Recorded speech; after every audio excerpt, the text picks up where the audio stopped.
Soy el doctor Puerta, en el Hospital Revaliate, docente de la Vía Real, ¿no? El- un segundo.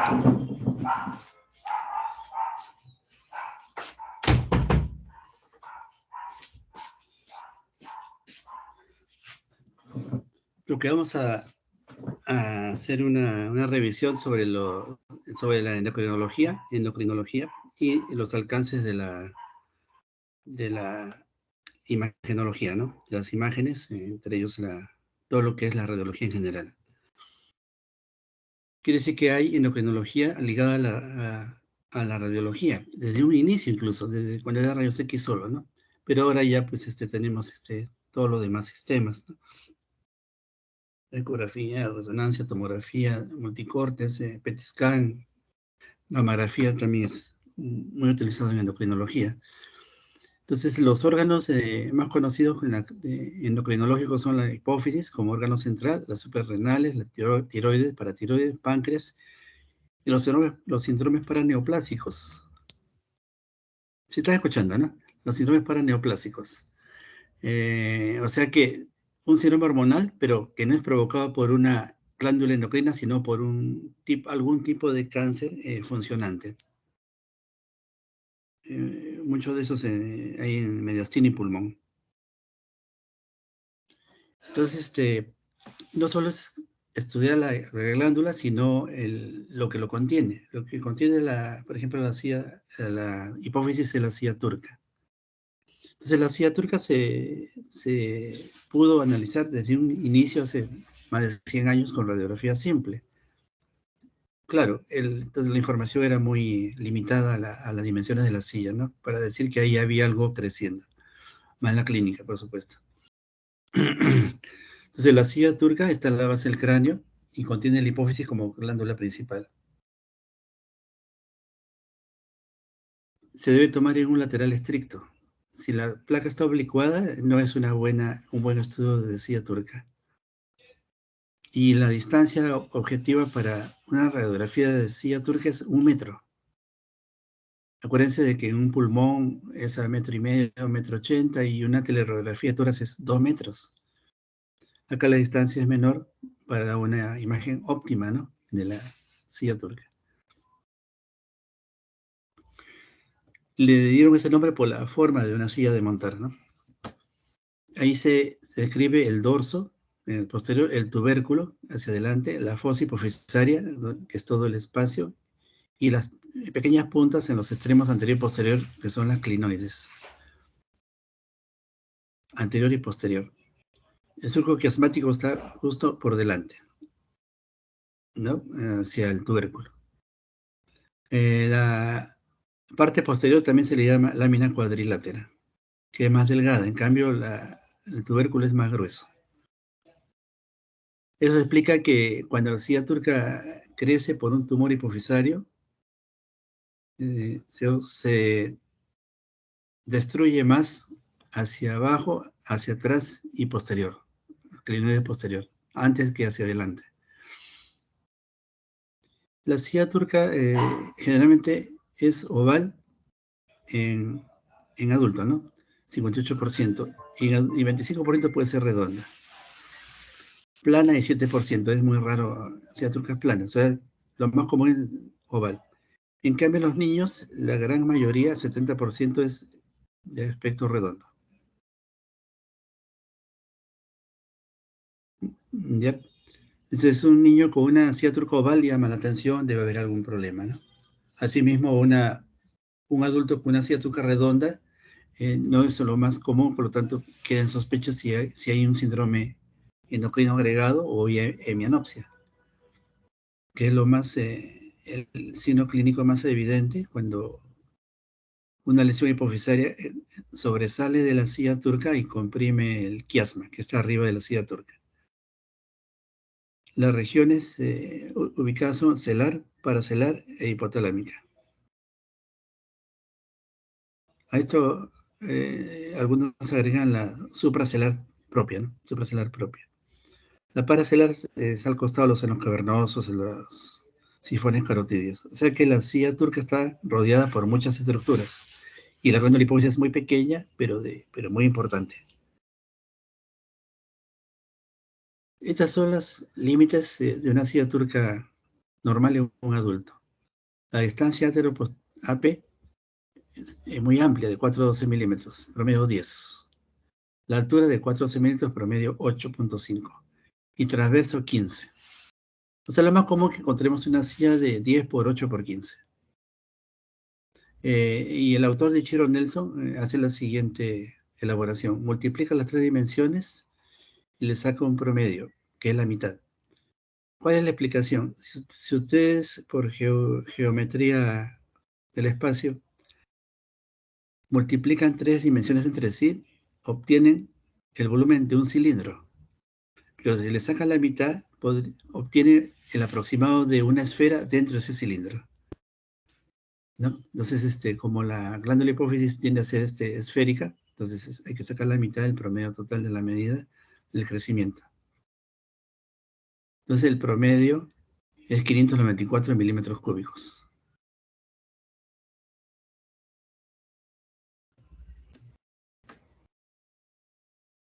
Eh, la silla turca se estudia incidencia lateral estricta y semiaxial de Towne en radiografía simple.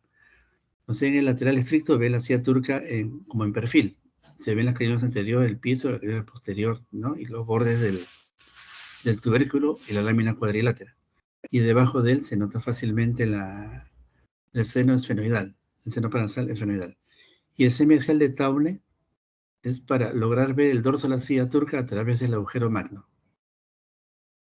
Se le toman con rayo en incidencia oblicua antero-posterior. Entonces se logra obtener como si fuera una toma del hueso occipital, ¿no? Pero con la intención de demostrar el dorso de la silla. Bueno, eso es lo que puede hacer una radiografía. En tomografía se usa sin y con contraste, es lo ideal. Y actualmente se usa con diferentes líneas y la capacidad de los equipos, la tomografía computada multidetector, o multislide, o TEM. TEM significa tomografía espiral multicorte. Ya, y MPR significa reconstrucción multiplanar en base a un TEM o un TCMD. ¿Cuál es la explicación? El paciente ingresa por la mesa de examen hacia el gantry del tomógrafo y se obtienen las imágenes en axial. En axial se hace un barrido, pero con el sistema helicoidal. Y los equipos actuales no necesitan que el paciente lo pongas en coronal o lo voltees, ¿no? Como antiguamente se hicieron algunas veces, ¿no?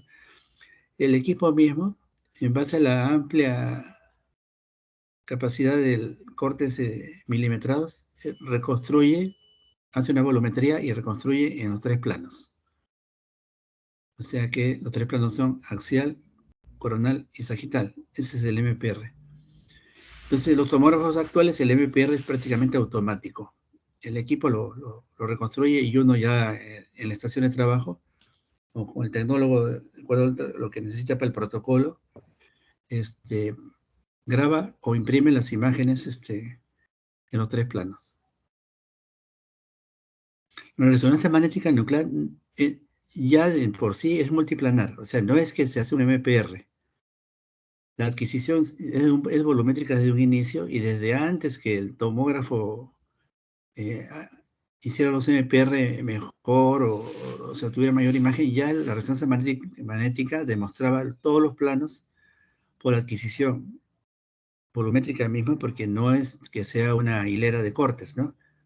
Sino es una volumetría total por los electrones de hidrógeno. ¿Ya? Tal es así que cuando obtienen por ejemplo, una imagen de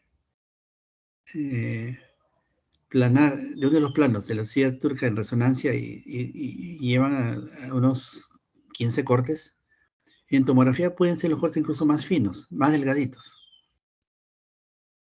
Más delgaditos. Sin embargo, la resonancia magnética es el gold standard para ver la glándula, porque tiene más capacidad de ver las partes blandas sin superposición de la parte ósea.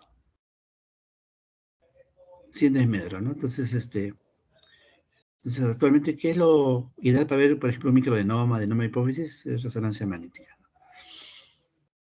Entonces, la hipófisis está dentro de la silla turca y se llama también glándula pituitaria y tiene un tallo que lo sujeta dentro de la silla turca y sale por el tentorio, que es una membrana de dura madre, por arriba de la silla turca y contacta con el quiasma, ¿no? Y con el hipotálamo. Esta es una radiografía selectiva de un perfil de silla turca. O sea que el cráneo entero no está en la pantalla porque no necesitan ver el cráneo. Bueno, en algunos casos le entregan el cráneo completo en la imagen, ¿no? Pero la silla turca la están viendo acá. Entonces, este sería el piso acá abajo. Para el lado de la derecha de ustedes, ¿no? En realidad, para la izquierda de la pantalla, está todo el aire de los senos paranasales, más que todo el esfenoidal y el etmoidal. Lo que se nota acá en el dorso de la silla turca es la altura de la clinoides posterior, que tiene a ser más alta que la anterior. Y detrás de la silla turca este espacio se llama clivus. El clivus entonces es el espacio retrocelar. Adelante está el tubérculo, con las clinoides anteriores. Acá adentro sería la hipófisis. Esta es una silla turca de configuración normal. Se ve los bordes nítidos, no se ve erosionado, no hay destrucción de clinoides y el paciente es asintomático. Por ejemplo, este paciente tiene síndrome hormonal, pero también tiene síndrome neurológico, cefalea y hemenopsia. ¿Por qué hemenopsia? Por la compresión del quiasma óptico, entonces los nervios que salen del quiasma tienen limitación para visión externa, ¿no? O sea que no disminuyen la visión, se hace tubular. Hemenopsia bitemporal se llama cuando es pérdida de la visión para los lados externos, ¿no? Entonces la silla turca acá desapareció, no lo encuentran. Este paciente se le hizo cortes más cercanos, magnificando, y la silla turca no estaba. Entonces, ¿qué sucede? Cuando un tumor de hipófisis, o sea, un macroadenoma, o un tumor mismo, desborda la silla turca hasta eh, ser mucho más del volumen original que lo contenía, la silla turca puede incluso desaparecer, ¿no? Sobre todo el dorso y parte del piso. Se hunde el piso y desaparece el dorso. El tubérculo, que es hacia adelante, hacia el frontal, resiste más, o sea, es más compacto. Hay más armazón óseo. Entonces, el clivus que está atrás, este es un espacio, entonces no hay quien lo eh, impida la lisis, ¿no? Entonces, hay más espacio y más facilidad de destruir hacia atrás.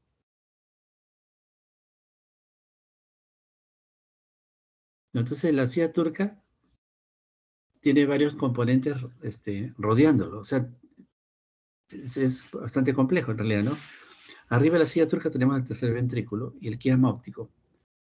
Y el segmento orbital de los nervios ópticos surcan hacia las órbitas mismas, ¿no? Se considera como una encrucijada neuroendocrina y sensorial al contenido celular. Y hay cisternas. Las cisternas son los espacios de líquido cefalorraquídeo que se ubican en todas las divisiones entre el encéfalo y los espacios con el siguiente órgano.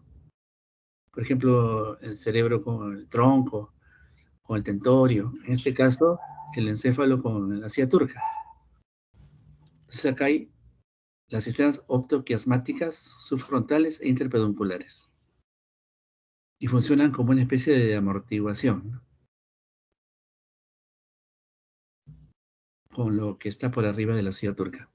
A los costados de la silla turca, a cada lado, se encuentran los sifones de las arterias carótidas internas. Porque en realidad las carótidas internas tienen 7 segmentos. De entre ellos, el sifón carotídeo, que es bastante amplio, es el que surca a los costados, ¿no? Con un contenido a través de los senos cavernosos. O sea, hay un sifón intracavernoso. Entonces, los senos cavernosos son las venas típicas que están a los lados de la silla turca. Estas dos estructuras son las que dan ciertos límites al neurocirujano para eh, la cirugía de un macroadenoma. Entonces deben tener mucha experiencia, mucho cuidado, mucho entrenamiento, por eso son los especialistas, para no dañar la carótida o el seno o los pares craneales que cruzan acá, porque sería una hemorragia mortal, ¿no? No. Atrás de la silla turca está el clivus, que es un espacio. Y en el clivus, pegadito al dorso de la silla turca, surca la arteria basilar. La arteria basilar es la que continúa de las arterias vertebrales, se une en una sola llamada arteria basilar, y al ascender junto con los sifones carotídeos las ramas para el polígono de Willis. Ese polígono de Willis une el sistema carótido con el vértebro basilar a través de las comunicantes.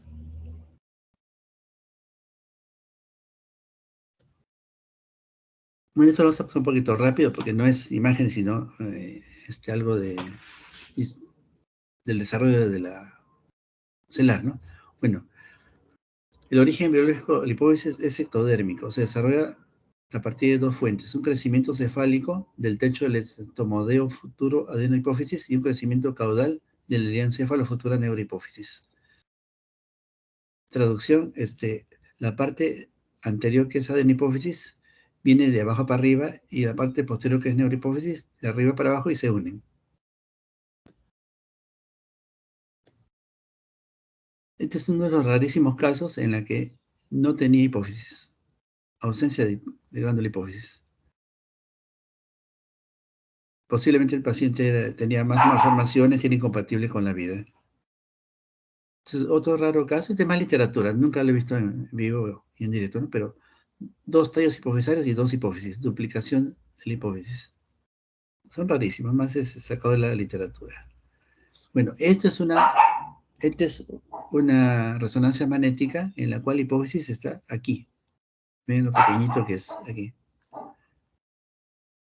Entonces las imágenes centrales se logra ver la hipófisis como una glándula muy pequeña en la silla turca sobre el seno esfenoidal y debajo del encéfalo, y detrás está todo el tronco cerebral y el espacio que están viendo entre el tronco y la silla turca misma con el clivus, por acá surca la arteria basilar.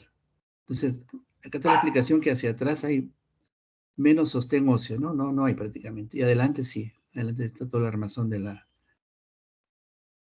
huesos frontales. Esta es una resonancia magnética en la cual la hipófisis en axial es el plano, que cuando son lesiones muy pequeñas es el plano que menos lo demuestra, ¿no? Este puntito blanco es el tallo hipofisario. Este es el dorso de la silla turca, las reuniones anteriores. Entonces, la hipófisis se considera como la parte cerebro glandular. La adenohipófisis es adelante, la neurohipófisis es atrás, y entre los dos la parte intermedia. La adenohipófisis produce hasta 5 hormonas, ¿no? La del crecimiento, que es HGH, la gonadotrófica, que es FSH-LH, la adenocorticotrófica, que es ACTH, la tirotropa, que es TH, y la prolactina, que es PRL. Y la prolactina es el más común visto en la práctica clínica, ¿no? Es más común. Después ya casi por igual van la de crecimiento y la de los corticoides, ¿no? Corticotrópica. La neurohipófisis, que es posterior y más pequeñita, produce el pitresín, pitocin y hormonas de los melanóforos. Pero es mucho más raro encontrar adenomas de neurohipófisis, y es muy común verlas de neurohipófisis, de adenohipófisis quiero decir. Entonces este es un esquema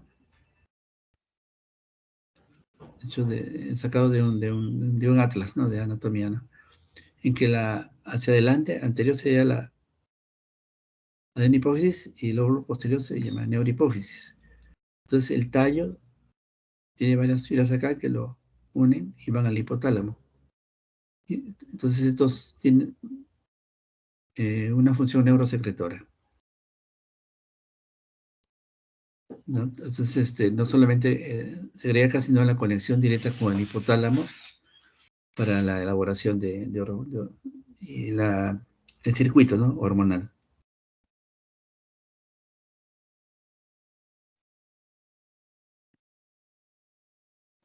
Llega hasta el desarrollo de las hormonas segregadas por la hipófisis, que siendo un órgano tan pequeño, casi hasta percibido las imágenes de cerebro total, ¿no? Noten que repetimos acá, la CTH tiene una conexión feedback con el ACTH que se provoca en la glándula suprarrenal. La TSH tiene una función con las hormonas tiroideas. Entonces, en algunos casos, la lesión no está en la glándula secretora, sino en la orden de la hipófisis, ¿no? La GH es del crecimiento. Entonces, niños que tienen dificultades para crecer, entonces le hacen la edad ósea, el endocrinólogo con el pediatra pueden manejar esto para evitar que el niño cierre sus núcleos de crecimiento o deje de crecer con tratamiento adecuado antes de que se cierre, ¿no? Antes de los 18 o 19 años. Si no, después ya no hay coma, ¿no?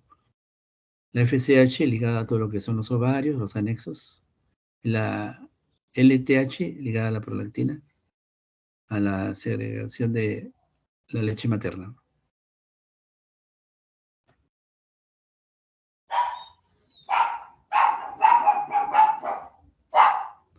A ver, la hipófisis nuevamente, repasando una vez más, es glándula pituitaria, es un órgano endocrino. Un segundito.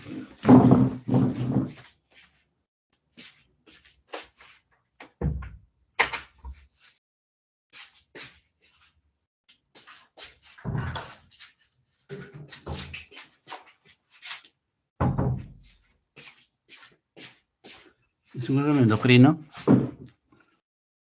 como ya hemos visto, es la central de todos los órganos endocrinos del cuerpo, ¿no? Prácticamente. Generalmente la hipófisis ovoide se ubica en la fosa hipofisaria del esfenoides o silla turca. O sea, la silla turca depende del hueso esfenoides. ¿Ya? Si se acuerdan, parece las alas de un murciélago, ¿no? Entonces está unida la hipófisis al cerebro polifundíbulo. La tilde de la hipófisis es dura madre, perforada polifundíbulo. Entonces por ahí pasa el tallo. Acuérdense que hay dura madre separando también el tentorio de cerebelo del cerebro. Así también hay dura madre separando los hemisferios cerebrales en la hoz, ¿no? Entonces, esa es la función protección de que estén separados adecuadamente para una adecuada función, ¿no? La hipófisis por arriba se comunica con el quiasma óptico. Entonces, si hay un crecimiento tumoral o por lo que fuera y comprime el quiasma óptico, da una eminencia bitemporal, como ya hemos interpretado, ¿no? Hacia abajo, el seno venoso intercavernoso y el seno efenoidal. O sea que entre ambos senos cavernosos hay trayectos vasculares, ¿no? Entonces, hay cierto riesgo, ¿no? Cuando hay fístulas, ahí estas estructuras vasculares se incrementan. Lateralmente se encuentran los senos cavernosos que tienen una particularidad. Por ahí pasan los importantes pares craneales que son los oculomotores. Tercero, cuarto y sexto, y el trigémino 1. Quiere decir que puede haber un síndrome de pares craneales, si hay lesión a los costados, ¿no? Las relaciones vasculares, la dura madre del techo seno cavernoso se funde con la adventicia de la arteria carótida interna.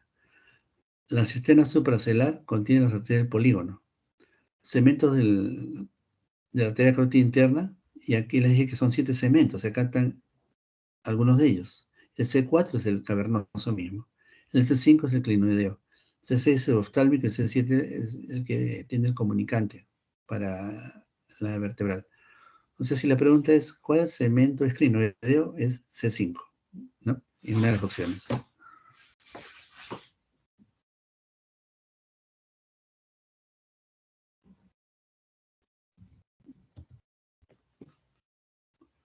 Ya, el riesgo arterial de la región hipotónica hipófisis proviene de las siguientes fuentes. Arteria hipofisaria inferior, rama de la arteria carótida interna, mayormente para neurohipófisis. Arteria hipofisaria superior, rama del polígono de Willis, para eminencia media.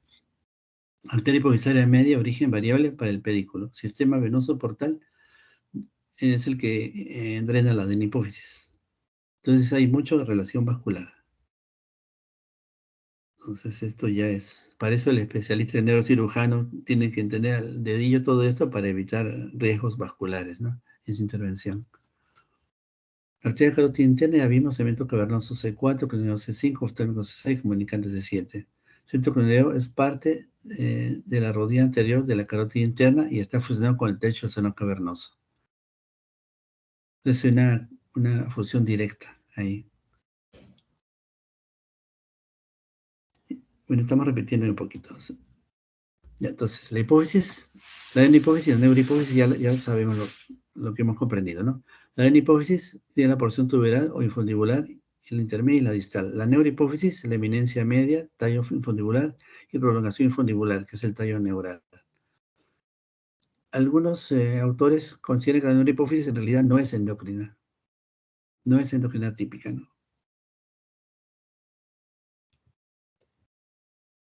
Ya. ¿Qué se considera una silla turca normal? Este es para radiografía o tomografía quizás, ¿no? Sobre todo para radiografía. Si el piso está adelgazado o deprimido, si hay doble contorno del piso, o sea, parece que tuviera un doble piso, como un escalón, ¿no? El dorso adelgazado, o sea, ya saben que es más débil la silla turca por posterior anterior. Destrucción del dorso y clinoides posteriores, es lo más frecuente. Clinoides anteriores se conservan hasta el final, o sea, no se destruyen fácilmente, casi nunca. El adenoma hipofisario es el tumor intracelular más frecuente, que sí que hay otras posibilidades, ¿no? El macroadenoma es si es que es mayor de 1 centímetro, microadenoma si es menor. Bueno, a veces es difícil cuando estás justo en el límite, ¿no? En todo caso, el microadenoma es intracelular puro, ¿no? Los macroadenomas dan síntomas neurológicos y de pares craneales y con una silla turca grande, ¿no? Los microadenomas más bien dan un síndrome hormonal. Se descubren más por el síndrome hormonal antes que dar un síndrome quiasmático. Entonces, ¿qué puede haber? Amenorrea, galactorrea, alteraciones por Cushing, gigantismo, tejido adiposo inexplicable. Entonces, eso dentro del protocolo obliga a hacer el descarte que tenga algún adenoma en la hipófisis. Aparte del dosaje hormonal que lo hace el endocrinólogo, ¿no? Por supuesto, ¿no? Pero él no va a saber cómo está su hipófisis hasta que no lo vea, a que no lo demostremos, ¿no? De la hipófisis hay 3 tipos. Esto está en discusión, se ha quedado en la literatura, ahora lo toman solo como una referencia, pero no se deja de utilizar por sus características más patológicas macroscópicas, ¿no? Eosinófilo, basófilo, cromófobo. Cranifaringioma es otra estructura, ¿ya? Es otra primero. Eosinófilo está más ligado al gigantismo y acromegalia, con modificación craniofacial. Un gigantismo es cuando el paciente es armónicamente muy grande, muy alto, ¿no? Un acromegálico puede ser grande, pero un poco deforme. Lo más probable es que el gigantismo, la hormona de crecimiento, le dio antes de que se diera un núcleo de crecimiento, o sea que se empezó a ser muy grande desde niño, ¿no? Y la acromegalia le afectó cuando ya era un poco más que adolescente. Por lo tanto, intenta crecer sus huesos, pero ya no se estiran, pues no mucho, ¿no? Más se deforman. Ya, el adenoma basófilo está más ligado a la enfermedad de Cushing. En caso de los basófilos y Cushing, la silla turca es la más normal de todas, es la menos grande. El tumor cromófobo está ligado más al síndrome adiposo genital, GH, GLH, FSH, ¿no? Y la silla turca se abre en forma de pila de agua bendita, por lo tanto es el adenoma funcionante más grande. Y el craniofaringioma no es hipófisis, es una lesión supracelular. Depende de la voz de Radke. Y es una patología típica, exclusiva casi de niños, aunque hay una variedad de adultos jóvenes, ¿no? Y tiende a calcificarse. Entonces hay que saber diferenciarlo para no equivocarse entre un adenoma y un craniofaringioma. Mira, mira lo complejo que es todo la anatomía de cabeza y cuello, y acá un poquito hacia el cráneo, y por la justa está viendo la silla turca. Este es nuestro estudio. Entonces, es la silla turca con radiografía. Las 3 dimensiones que ya mencionamos, ¿no? Este sería un estudio de un esquema en perfil, y este es un taune. Este sería el agujero magno. Las dimensiones, se le hace las medidas, ¿no? Ya, vamos a regresar a imágenes. Ya vimos la radiografía, tomografía, tengo algunas por ahí, pero ya no las usan mucho para hipófisis, a menos que en el hospital donde trabajen no tengan resonador, ¿no? Bueno, esta es la forma en que vemos la hipófisis. Él le han puesto contraste a este paciente.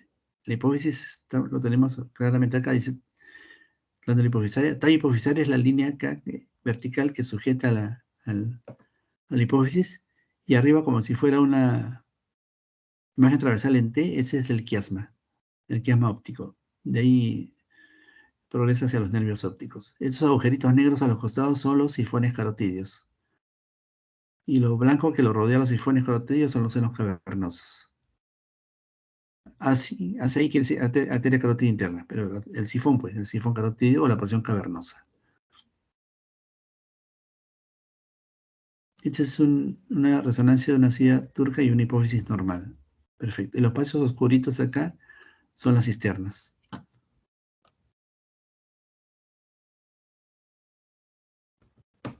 Ya. ¿Cómo es una patología celular? Todo lo que altere la silla turca en sí, no solamente la adenoma hipofisario. Entonces, si es intracelular, debe ser un adenoma hipofisis o un macroadenoma. Si es supracelular, debe ser un craniofaringioma. Si es paracelular, o sea, a los costados, entonces es raro que sea uno de los primeros. Vamos para el que sea un aneurisma o meningioma. Precelular también puede ser un meningioma. Retrocelular, cordomas, o aneurisma infracelular y lesiones óseas llamadas ostiomas. Entonces el cordoma es más del retrocelular hacia la base del cráneo, ¿no?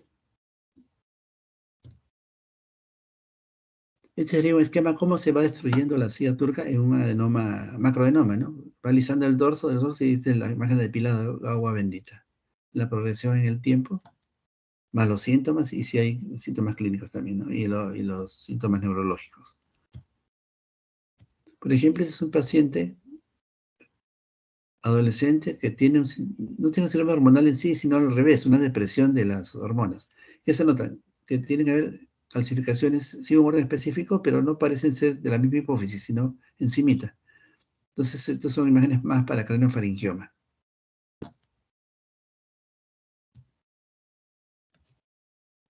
O sea que entonces tenemos que la adenomhipófisis, la adenomhipófisis no se calcifica, es rarísimo. Nunca he visto un caso calcificado por lo menos. Bueno, esta es una tomografía en la cual se ha puesto la ventana como para hueso, no para cerebro. Y la silla turca está acá. Ese es el dorso. Tenemos anteriores, el tubérculo adelante, la lámina cuadrilátera está atrás. En la clinoides está la prolongación de acá, ¿no? Es un corte axial. Más o menos más al piso que hacia la parte alta. Entonces, en tomografía, protocolo de adquisición. Adquisición volumétrica, abarca desde la base del cráneo a la región frontal y hacia dorsal hasta el borde posterior de los peñascos, como acabamos de ver acá, ¿no? Estos son los peñascos, derecha e izquierda. Ventana ósea de partes blandas, o sea, la que hemos visto ventana ósea y aparte partes blandas para ver la glándula. Los cortes deben ser de 3 milímetros o menos, ¿no? Si no, no vale, pero no. Se usa el contraste, ahora se usa el contraste no iónico. Antiguamente se usaba el contraste iónico, ya pasó la historia. Sigue siendo yodo. No delay quiere decir que no hay espacio muerto entre la inyección del contraste y el barrido tomográfico. Se hace de inmediato. No se espera. Es un paciente que es el esquema parecido al que vimos en un dibujo de anatomía, ¿no? Tiene síntomas neurológicos. Y acá con mucha dificultad se logra ver un nodulito oscuro dentro de la hipófisis en el lado derecho. Pero el paciente tiene esta morfología. No, pero el paciente. Miren la forma del mentón sobresalido, la nariz gruesa, el seno frontal grueso. Es un acromegálico, o sea que era un hormona de crecimiento, exceso de hormona de crecimiento, le ven la estructura, más el adenoma, el dosaje hormonal, GH alto. Ya. Este de acá más bien es un macroadenoma. Noten en axial, en una tomografía, noten cómo toda la lesión sobresale de la silla turca hacia afuera. Usen un poco la lógica. Si tienen un glioma o astrocitoma del cerebro, ellos no invaden la silla turca, ¿no? Entonces, pero si hay una lesión que destruye la silla turca y se sale por los costados, la silla turca sí invade supracelularmente hacia los senos cavernosos, hacia el clivus, ¿no? Desborda hacia el quiasma. Entonces, la forma que están viendo acá es de macroadenoma de hipófisis. Computación muy heterogénea. Ya, ese paciente le hace una resonancia acá, ¿no? Sin contraste y con contraste. Entonces acá se nota ligeramente algo creciendo de la hipófisis hacia arriba, le pone el contraste y se realza. Se realza y se realza, está dentro de la silla. Y acá hace la resonancia en sagital, es muy buena y muy demostrativa. Lo que están viendo acá es tomografía y lo que están viendo acá es resonancia. Ya, esta es tomografía y resonancia. Es de MPR con multicorte, el mismo paciente en resonancia. En la cual el sagital pues, es muchísimo mejor en resonancia que en tomografía. Sin embargo, para estructuras vasculares, la tomografía ayuda bastante. Esas son las arterias silvianas, que son ramas del sifón carotídeo. Ya, acá está un adenoma de hipófisis por tomografía. Entonces, el axial, si es macroadenoma se ve, si es microadenoma no lo van a distinguir, es bien difícil. Tiende a realzarse con contraste, bastante homogéneo y bastante intenso, cuando es macroadenoma. Cuando es microadenoma tiende a realzarse muy poco con el contraste, pero sí se rodea de un parénquima de mayor captación. Este es un caso que casi lleva a un problema diagnóstico. A ver, esta es tomografía, contraste axial y dice macroadenoma. Acá están los sifones carotídeos, pero no había síntomas hormonales, no había ningún síntoma hormonal típico. ¿Y entonces, qué se hizo? La resonancia. ¿Qué notan en este estudio de resonancia? RM dice acá, ¿no? Este es TM, TC, tomografía computada, y este es RM del mismo paciente, a la misma altura. ¿Qué notan? Que lo que vieron blanco acá es negro. Entonces, hay una denominación en resonancia que es vacío de flujo. Vacío de flujo quiere decir que las estructuras vasculares se verían negras, casi como el líquido cefalorraquídeo. Y si notan, los sifones carotídeos se ven negritos. Y eso se ve negrito. Por lo tanto, esta es una estructura vascular que resultó siendo un aneurisma. Se le hace una angiografía, angioresonancia, y esto se realiza con el contraste. Se hace eh, la angiografía por sustracción y se nota que esto es una bolsa aneurismática. ¿Sí? Imagínense, acá solo con una tomografía y si el cirujano, pues, el neurocirujano entraría acá, pues esto va a una hemorragia masiva, ¿no? Entonces, por eso hay que hacer el estudio y guiarse por la clínica y dudar si es que el sistema hormonal no coincide y tiene otros síntomas. Acá lo más probable es que el paciente tenga el dolor pulsátil, incluso que tenga extensión al latido hacia las órbitas, ¿no? Esta es una lesión por tomografía, se hace cual contraste, y está dentro de la hipófisis y sí tiene síndrome hormonal. Esto sí es un adenoma.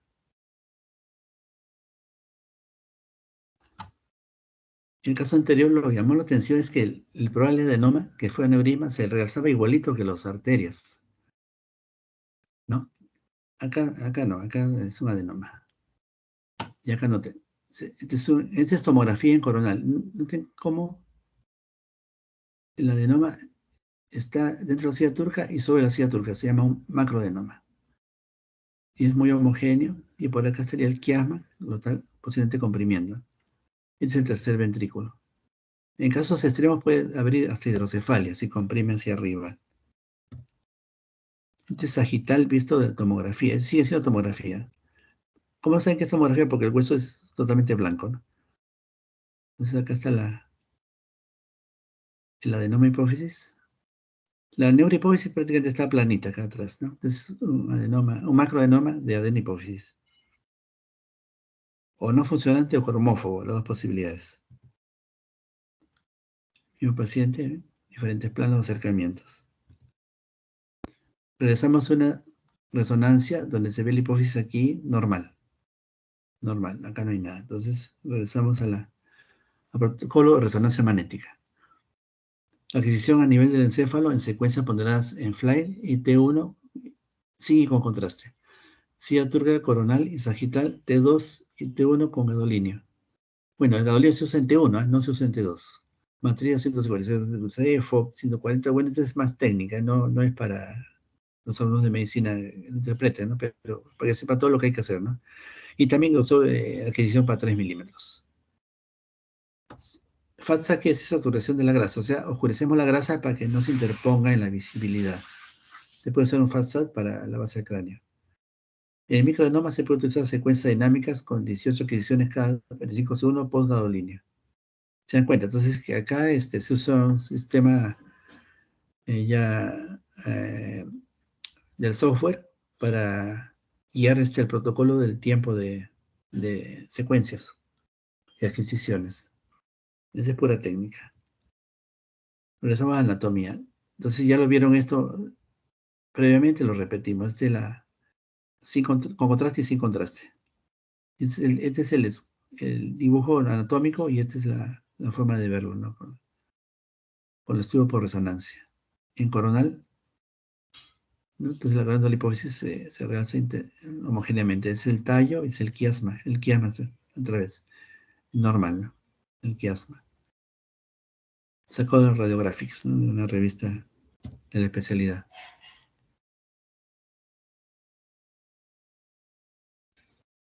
Ya, la hipófisis, su anatomía. El tamaño es según la edad y el sexo. En los niños, una hipófisis de un diámetro de 6 milímetros normal.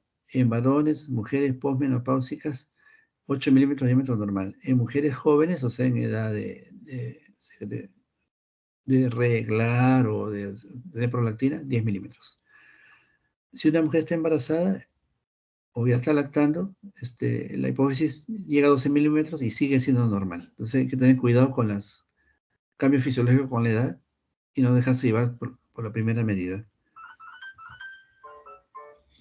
La patología de la hipófisis tenemos congénitas, neoplásicas y misceláneas. Congénitas, anomalía del tubo hipofisario, amartomas del tubo cinerio, quiste de la voz errática. Mire, no solo hablamos de la hipófisis, sino del contenido total de la silla turca. Neoplasias, microadenoma, macroadenoma, apoplejía hipofisaria, que falla en la función hipofisaria. Craneofaringiomas, pito-y-citoma. Miscelánea hiperplasia hipofisaria, hipofisitis.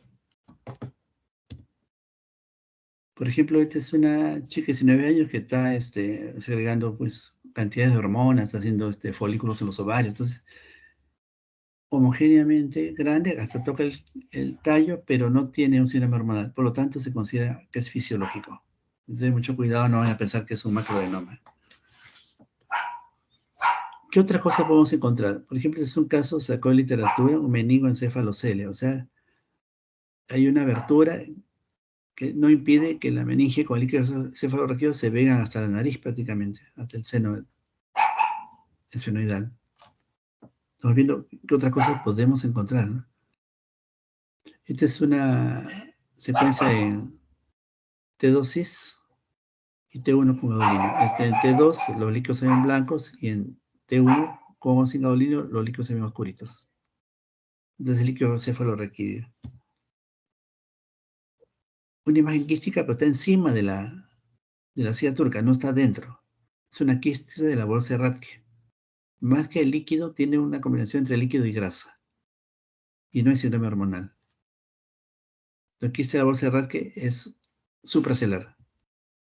Quiste de la bolsa de Rathke es un predecesor embriológico del lóbulo anterior, la parte intermedia y parte tubular. Se presenta como persistencia en forma de hendidura entre la parte distal y la parte nervosa. Hiperintenso en T1 y T2 por líquido y proteínas. Proteínas o grasas, ¿no? Ya. Este es un síndrome, hasta hace poco lo nombraban así y quedó.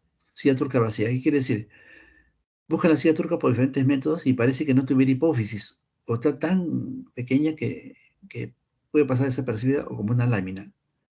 El síndrome de silla turca vacía es un síndrome de hipófisis no encontrada a primera vista. No es que sea ausente. La hipófisis está muy laminar quizás y el líquido cefalorraquídeo de la cisterna descienden, ocupando el espacio. Si turca vacía puede ser primero o secundaria, se ven más frecuente en ancianos y en niños pequeños. Hay una retracción dural, o sea, del diafragma de la dura madre, involución hipofisaria normal o adenomatosa, o si hay necrosis, hipodensidad líquida, retardo del crecimiento, post-tratamiento, cirugía o radioterapia. O sea, si hay cirugía, radioterapia, entonces reduce la silla turca, carga la hipófisis y se convierte en una silla turca vacía, entre comillas, en realidad, ¿no? Ahora, muchas veces es un hallazgo casual. Viene por otro caso y dice, cerebro tanto, y le encuentra que la hipófisis parece que no hay, ¿no? Entonces viene con ese diagnóstico entre comillas. Y aunque no sea lógico, lo que suene lógico, en realidad la silla turca puede ser grande. Puede ser una silla turca grande, o sea, más sensación de silla turca vacía. Por el líquido cefalorraquídeo que lo contiene, entonces se dilata. Más frecuente en mujeres obesas. Si el tumor hipofisal ha involucionado, y entonces se atrofia y el diafragma celular cae, ya debería el diafragma. Entonces la silla turca parece estar llena de líquido cefalorraquídeo, en realidad la cisterna lo llena. Y en la mayoría de los casos, silla turca vacía no hay síntomas clínicos. Silla turca vacía vista por resonancia. En realidad la hipófisis es esta laminita de acá, y el tallo parece elongarse hasta la base, ¿no? Ya. Este es un paciente con un síndrome pseudo-hormonal, en realidad más que se agregó al revés, como una depresión de las hormonas. Uno de ellos, por ejemplo, que deja de crecer comparativamente con sus hermanitos o los compañeros del colegio, ¿no? Porque es generalmente un estudiante de colegio, ¿no? Es adolescente. Le toma una cerebro, que diga un cráneo, y le encuentran calcificaciones arriba de la silla turca, calcificaciones amorfas, celares y supracelares. Silla turca puede estar aumentada de tamaño, erosión del rostro de la silla turca, porque algo encima de él lo está erosionando.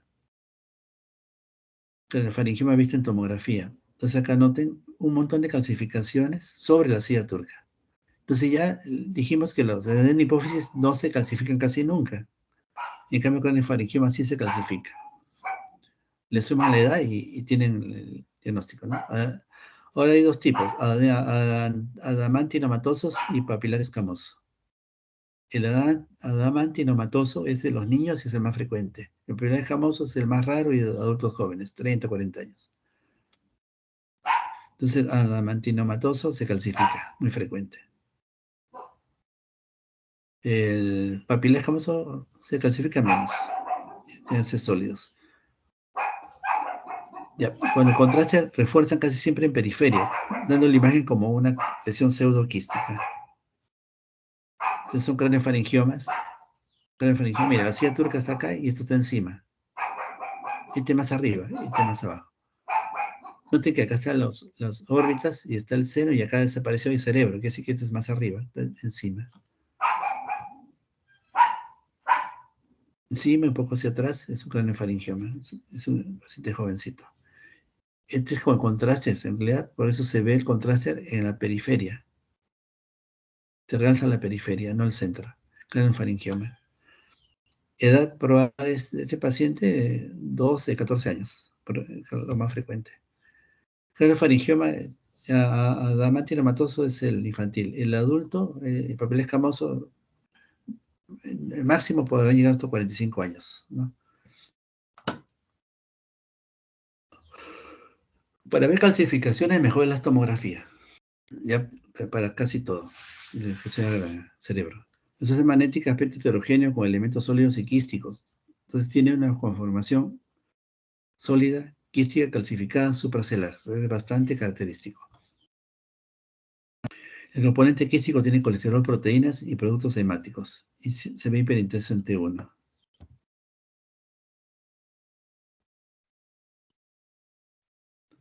Entonces, puede tener quistes, tamaño puede ser 12 centímetros, puede calcificarse y puede tener un refuerzo por el contraste en el 80% de los casos. Bueno, es una estadística que hizo un autor. Ya, regresamos a la hipófisis. Este es un adulto joven con síndrome hormonal, le toman una resonancia en coronal y noten que acá hay un nódulo que capta menos el contraste que el borde de acá, que es la hipófisis normal. Este es un adenoma hipofisario. Si mide menos de 8 o 7 milímetros sería micro. Pues si estás el borde de los 10 sería macro, ¿no? Y además ya está levantando el tentorio. Aquí hay un microadenoma típico. Sin contraste se nota, ver con contraste se ve su tamaño correcto y la glándula normal se pinta más homogéneamente. Sifones carotídeos a los costados, senos cavernosos a los costados. Microadenoma hipófisis, acá está el quiasma. No hay síndrome quiasmático. El macroadenoma hipofisario, masa con exceso supracella mayor de 10 milímetros, forma en 8 muñecos de nieve por la cintura que le hace el tentorio, ¿no? Adenoma gigante, eh, cuando es mayor de 4 centímetros. Puede invadir la base del cráneo, extenderse a la fosa anterior, media y posterior. O sea, puede desbordarse. Este es un macroadenoma hipofisario. Tiene intracelular y supracelular y acá hace una pequeña excavación como una cintura al pasar por el tentorio celular, ¿no? Y acá se ve en coronal una parte menos irrigada porque tiene algo de isquemia, ¿no? Puede tener isquemia, infarto en el adenoma. Esta es la imagen que le dieron por llamar el muñeco de nieve. Entonces, le ponen el contraste y parece que fuera un cuerpo más una cabeza más los bracitos. Y esta autoría salió no de acá, sino de autores de Canadá, porque allá pues en el invierno pues ves nieve, ¿no? Ves nieve, ¿no? Entonces, por esa forma adoptaron el nombre. Ahí está. Este es el muñeco de nieve y esta es una fotito de un adenoma hipofisaria a la vez, ¿no? Es un adenoma hipofisario que ha sido operado, noten que se ve lesión residual y lesión de la cirugía, ¿no? Entonces, debe compararse con el preoperatorio para ver los resultados acá. Pero está creciendo algo al lado contralateral. Acá se ve una imagen de menor atenuación. Esta es una pieza anatómica. Por motivo X el paciente falleció, pues, ¿no? Entonces, al ver la pieza anatómica lograron sacar el cráneo, el cerebro y dejar el macroadenoma que ya tenía el paciente y se descubrió, ¿no? O si ya lo sabían, pues esperaron, quizás tiene una enfermedad terminal y para encontrar el macroadenoma. Es esto. Esto es lo que hace el neurocirujano cuando no es por vía temporal o por examen temporal, transfenoidal, en los microadenomas, ¿no?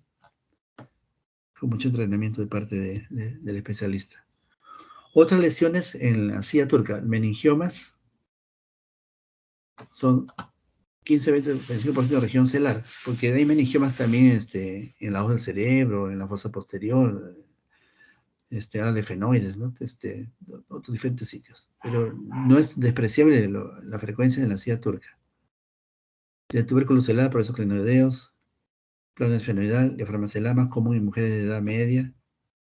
Puede dar una miopsia si comprime el quiasma. Noten que esto no es un adenoma hipófisis, ¿no? Resonancia magnética es intenso, hiperintensas en T2 y se realza muchísimo con el contraste y tiene cola dural, quiere decir que depende mucho de la dura madre, lo que no sucede con la hipófisis. Entonces, esto terminó siendo un adenoma. Miren acá esta colita de acá, esta colita de acá es la cola dural. Y se logró en diferentes planos ver la hipófisis comprimida por la lesión. O sea, en vez de segregar hormonas, tiene una depresión de la capacidad hormonal.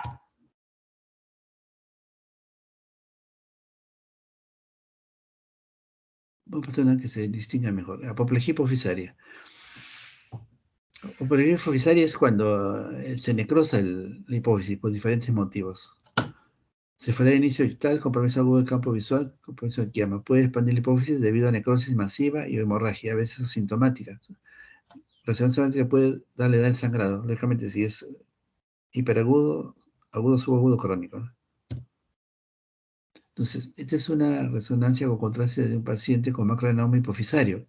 El adenoma es esto. Pero noten acá un detalle. Toda esta parte izquierda, todo, casi la mitad, un poco más, no capta el contraste, por lo tanto se está necrosando. Es una necrosis parcial del adenoma hipofisario. Entonces hay una apoplejía hipofisaria. Los síntomas más la imagen. Ya, vamos a otras variantes en cuanto a lesiones que no son de la hipófisis. El quiste epidermoide. Noten que acá en la derecha del tallo hay un quiste. La hipófisis es normal, el tallo es normal, el quiasma es normal, pero están empujados por la lesión quística. Lo más común acá es un quiste epidermoide. Se ve oscurito en T1 y muy blanco en T2, por el contenido similar al líquido cefalorraquídeo. Quiste epidermoide de origen congénito, ¿no? Más común es el ángulo pontocerebeloso, fosa posterior, pero a veces encontramos acá. Entonces el paciente no debe tener síndrome hormonal, pero sí un síndrome quiasmático o del tallo hipofisario.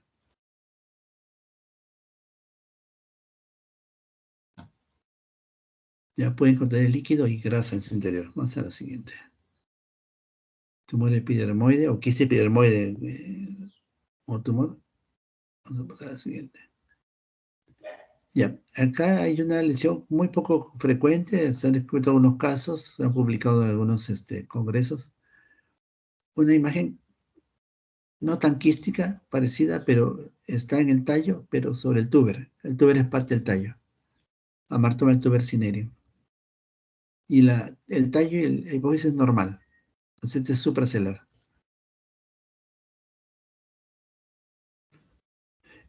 Un dato clínico es que esto es el origen de la crisis de risa. Se llama crisis gelásticas. Se ríen por cualquier cosa. Entonces, o sea, no paran de reír, ¿no? Entonces, una posibilidad es un amartoma tuber cinereum,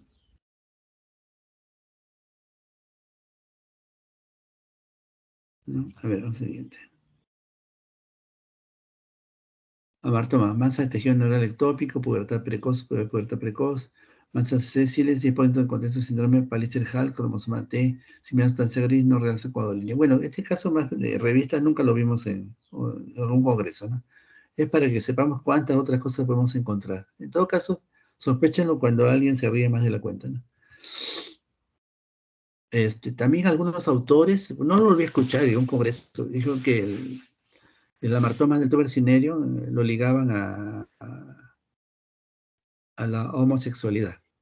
Creo que no hay muchas publicaciones sobre eso, ¿no? Que podría haber cambios en cuanto a la variante hormonal sexual, ¿no? Ya, bueno, eso no está comprobado, solo es una mención que alguna vez hicieron.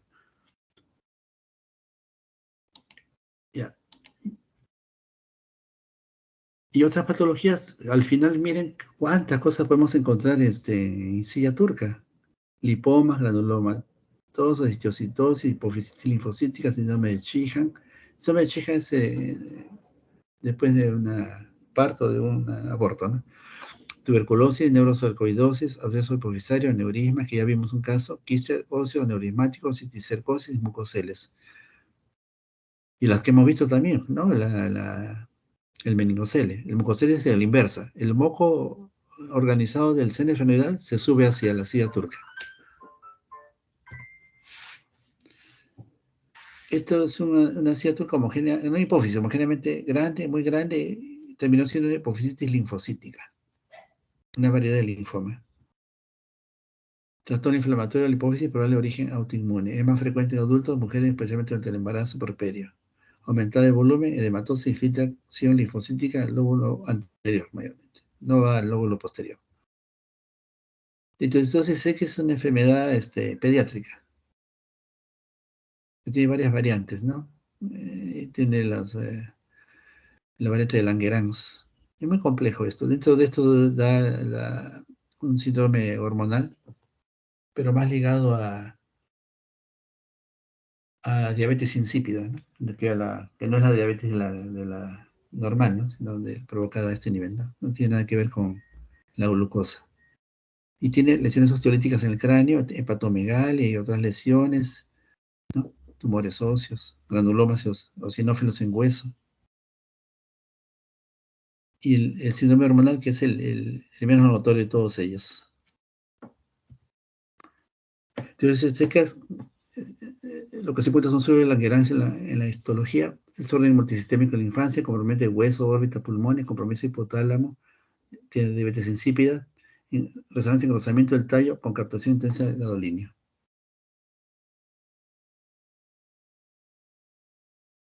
¿Ya? Este es un resumen de las lesiones celares. Dentro de toda la inmensa lista que han visto, lo más frecuente es esta: adenoma hipófisis, meningiomas, aneurisma, craneofaringioma, aterocitoma hipotalámico y quiasmático. Después viene lo que hemos visto, toda la lista inmensa, ¿no?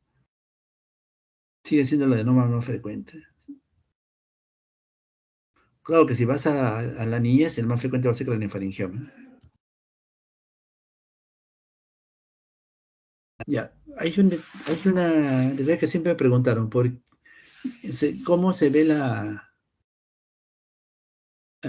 porque una lesión supracelular puede tener alta señal en T1? ¿Qué sería? En T1, ¿eh? En T1 casi los líquidos son negros, ¿no?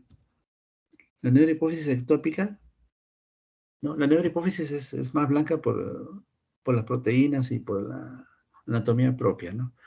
Neurohipófisis ectópica puede ser blanca. Lipomas, blanco, o sea, hiperintenso. Todos los dermoides pueden ser blancos. Quiste bolsa que es blanco. Los craniofaringiomas tienen que ser blancos, o sea, hiperintensos. Teratomas tienen que ser hiperintenso o blanco. Aneurisma trombosado, blanco. Si no es trombosado, no. Neurocicercosis, blanco. Malformación cavernosa pial, blanco. Bueno, este más para la especialidad en realidad, ¿no? Pero esta lista lo usamos mucho para el diagnóstico, ¿no? Clínico. Y otro órgano hormonal es la glándula tiroides. La glándula tiroides se palpa físicamente y se ve por ecografía y también por gammagrafía, ¿no? La tomografía también la ve y lo demás, ¿no? Pero más barato, más fácil es una ecografía. El istmo, los dos lóbulos, la carótida y la yugular, normal. Este es el reflejo de la laringe. Entonces, si se ve una lesión que sobresale, por ejemplo, este es el borde de la hipófisis y el tumor. Puede ser desde un adenoma hasta un cáncer. Mientras más focalizado, lo más probable que sea un adenoma. Si es heterogéneo, ya es un cáncer. O el adenoma puede a su vez dar hipersecreción de hormonas. Ahora, muchas glándulas tiroideas normales tienen que ser hipotiroideos y muchas glándulas inflamadas, heterogéneas, difusas tienen que ser hipotiroideos.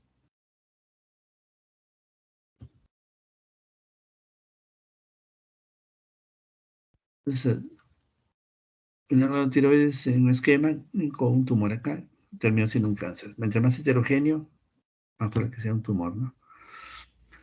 El cáncer de tiroides se divide en esto: papilar, folicular, anaplásico, medular y metástasis. Y la metástasis. El papilar es el menos malo, el menos agresivo, felizmente. Y se ve en pacientes bastante jóvenes. El anaplásico es bastante agresivo. La cuestión carcinoma papilar de tiroides ¿No ven la forma de la corbatita que vieron hace un rato? Y con el Doppler se ven los vasos muy heterogéneos, muy irregulares. En realidad, lo normal es que la glándula sea homogéneamente vascular.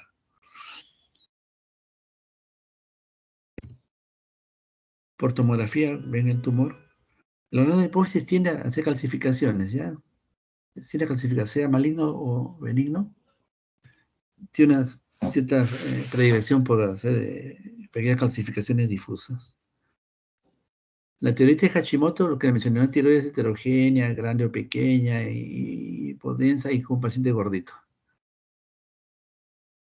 Ya, entonces, hay síndrome hormonal difuso.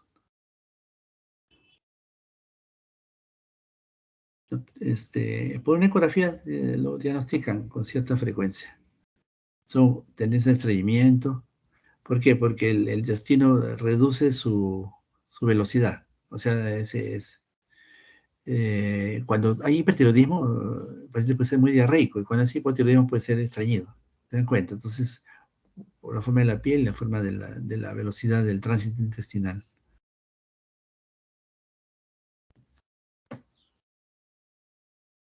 Y al ser hipotiroideo tienden a aumentar de peso, no ser bastante grositos. Esa glándula tiroides es normal por tomografía. Los huesos blancos acá, ¿no? Acá no es normal, acá se ve un nódulo heterogéneo. Pero hay posibilidad que sea un tumor, ¿no? Papilar. Si es quiste, no va para que sea un quiste coloide que es benigno, que es negrito. No, este es heterogéneo, capta contraste. Esta es una tiroiditis. La tiroides difusamente heterogénea, incluso el istmo está muy grueso, tiroiditis. Entre ellas la más frecuente es la Hashimoto. Hay muchas tiroiditis, ¿no? Entonces hay hipofunción, o sea, pobre elaboración de las hormonas tiroideas, T3, T4 muy bajas. Y esta es una ecografía de una tiroides, acá está la laringe que desborda la pantalla, desborda la capacidad del traductor. Por lo tanto, es una tiroides grande, se llama bocio. El bocio es aumento difuso de la tiroides. Incluso el istmo está muy grueso.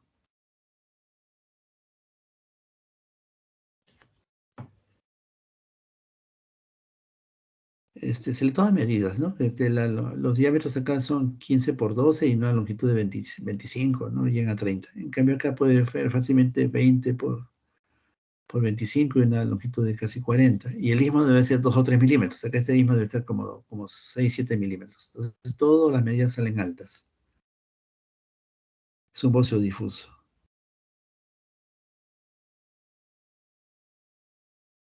Entonces acá se ve el bocio. Mientras no haya tumor, se dice bocio, una glándula grande, ¿ya? No, no es un tumor en sí, es un bocio muy grande. Se sumerge al mediastino. Si se sumerge al mediastino se llama bocio sumergido. Hito torácico, entonces puede comprimir la tráquea y dar dificultad respiratoria. Las paratidoides son muy difíciles de ver, incluso teniendo la ecografía casi no se ve, pues, ¿no? Si son normales, pasan desapercibidas, son como unas pequitas. Si hace un adenoma se llama hiperparatiroidismo. Y los síntomas y la clínica se presenta mucho antes de que logres ver el tumor, ¿no? Entonces le hace una ecografía con Doppler y nota que el nódulo no está en la tiroides, sino detrás del mismo. O sea, cuando es normal no lo van a ver prácticamente, pero acá sí. Se va a hacer contraste, por lo tanto, este es una paratiroides grande. Entonces, verlo ya es patológico de por sí. Y puede dar un síndrome de hiperparatiroidismo con alteración del calcio. Este es gammagrafía, cintigrama paratiroideo. Se ven las glándulas tiroides. Se informó como agrandamiento de las glándulas, por lo tanto, venía un hiperparatiroidismo. Puede ser primario o secundario, ¿no? Entonces, cuando el paciente se llena de cálculos, sin ningún motivo hay que sospechar esto. Si tiene una lesión osteoide fibrosa quística de los huesos, se puede sospechar, ¿no? Alteraciones del calcio en general.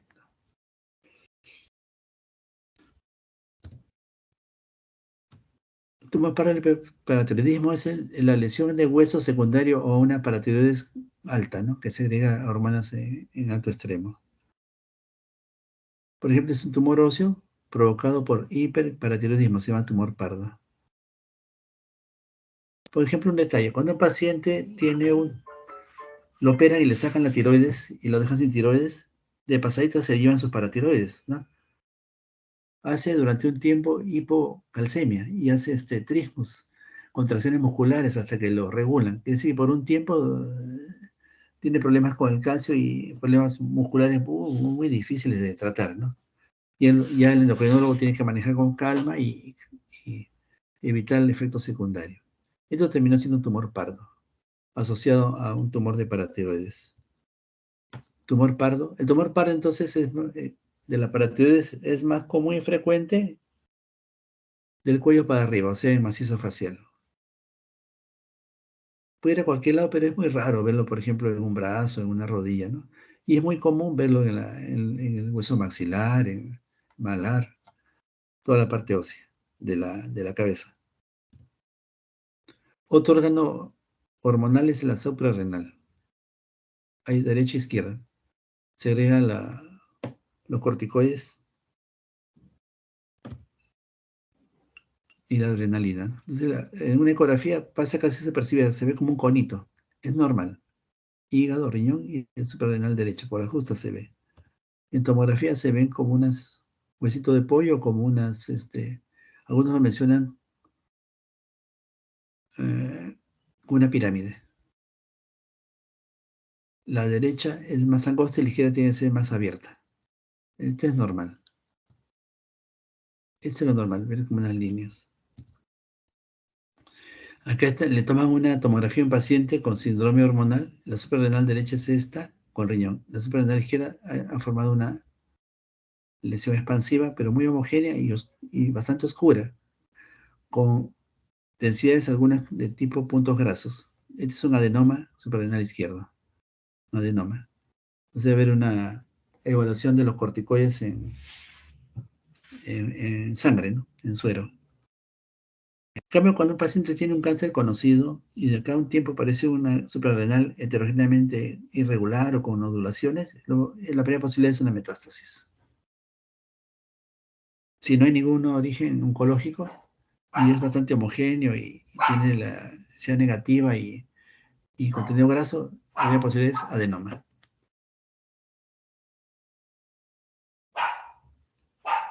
Esto, por ejemplo, fue una metástasis suprarrenal izquierda, difusamente grande y heterogénea.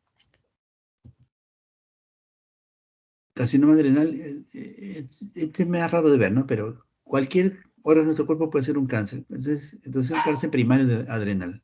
La lesión heterogénea captó el contraste muy irregular. No había otra lesión oncológica en el resto del cuerpo y tuvieron que operarlo. No hay otra posibilidad acá y resultó ser un carcinoma. Lesión heterogénea, gran tamaño, irregular, necrosis central. Con estas tres cosas ya hablas de algo maligno. Calcifican, pueden calcificar 30%, pueden invadir vena cava inferior y puede haber metástasis. Bien, ahí terminamos. Eh, el mayor contenido en realidad es la hipófisis porque es un órgano eminentemente hormonal. Bueno, gracias por su atención. Vamos a poner registro.